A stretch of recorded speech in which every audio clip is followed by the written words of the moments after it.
دنیا کی تاریخ میں جب بھی کسی ظالم اور شفاق ترین حکمران کا ذکر ہوگا تو سب سے پہلے نام چنگیز خان کا آئے گا۔ چنگیز خان کے مظالم کی داستانیں اتنی وسیع ہیں کہ مورخین کے قلم لہو اگل کر بھی کہتے ہیں کہ ابھی اس کا ایک باب بھی مکمل نہیں ہوا۔ چنگیز خان کسی انسان کا نام نہیں بلکہ ظلم و جبر کی اس لکیر کا نام ہے کہ جسے کروڑوں انسانوں کے خون سے کھینچا گیا تھا۔ لیکن کیا آپ جانتے ہیں کہ چنگیز خان تاریخ کا ظالم ترین انسان کیسے بنا؟ وہ کون سی وجوہات تھیں جن کی بنا پر چنگیز خان نے کروڑوں لوگوں کا قتل عام کیا؟ چنگیز خان کی پیدائش کے وقت کیا پیشن گوئی کی گئی تھی اور چنگیز خان کی موت کیسے واقع ہوئی؟ چنگیز خان کی زندگی کی مکمل داستان ہم آج کی ویڈیو میں آپ کو بتائیں گے، لیکن آگے بڑھنے سے پہلے اگر آپ ہمارے چینل پر نئے ہیں تو چینل کو سبسکرائب کریں، جہاں آپ کو دنیا بھر کی تاریخ پر مبنی ویڈیوز ملتی رہیں گی۔ ناظرین، صحرائے گوبی کے شمال میں دریائے کیرولین اور دریائے عمان کے زرخیز وادیوں میں ان گنت قبائل آباد تھے،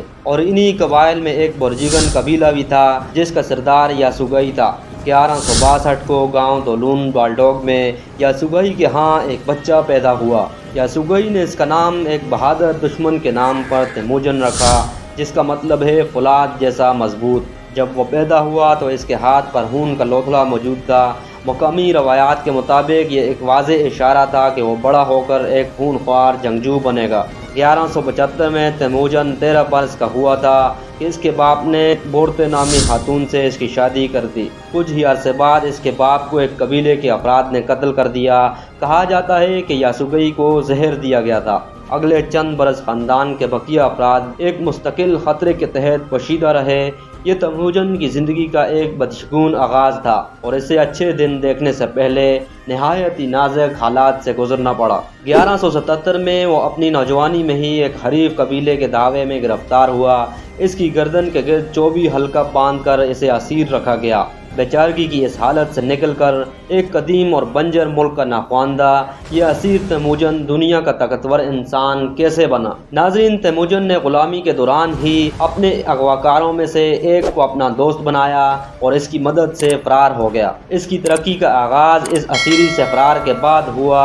وہ اپنے باپ کے ایک دوست سردار تغرل سے جا ملا۔ آگے کئی برسوں تک ان منگول قبائل میں ہلاکت خیز جنگیں جاری رہیں، جن میں تیموجن نے عظمت کی طرف اپنا سفر جاری رکھا۔ ناظرین، منگولیا کے قبائلیوں کی ایک وجہ شہرت یہ تھی کہ وہ ماہر گھڑ سوار اور تندہو جنگجو تھے۔ تاریخ میں ہم دیکھتے ہیں کہ وہ شمالی چین پر مسلسل حملے کرتے رہے۔ تیموجن سے پہلے متعدد قبائل اپنی توانائیوں کو ایک دوسرے کے خلاف جنگ و جدل میں صرف کرتے تھے۔ فوجی دلیری، منافقت، سفاکی اور ظالمانہ اہلیت کے ملے جلے امتزاج کے ساتھ تیموجن نے ان تمام قبائل کو ایک مرکزی قیادت کے تحت متحد کر لیا۔ 1206 میں منگول سرداروں کے ایک اجلاس میں اس سے چنگیز خان یا کائناتی شہنشاہ کا خطاب دیا گیا۔ یہ فوجی قوت جو چنگیز خان نے جمع کی تھی ہمسایہ اقوام پر چڑھ دوڑی۔ اس نے پہلے شمال مغربی چین میں سہیہ ریاست پر اور شمالی چین میں جن سلطنت پر چڑھائی کی۔ یہ مقابلے جاری تھے کہ چنگیز خان اور خوارزم شاہ محمد کے بیچ ٹھن گئی، جو ایران اور وسطی ایشیا میں ایک بڑی سلطنت کا بادشاہ تھا۔ اس تنازع کی بنیاد اس وقت شروع ہوئی جب 1218 میں چنگیز خان نے سلطنت خوارزم میں ایک تجارتی قافلہ بھیجا۔ فرات کے گورنر نے تجارتی مال پر قبضہ کر کے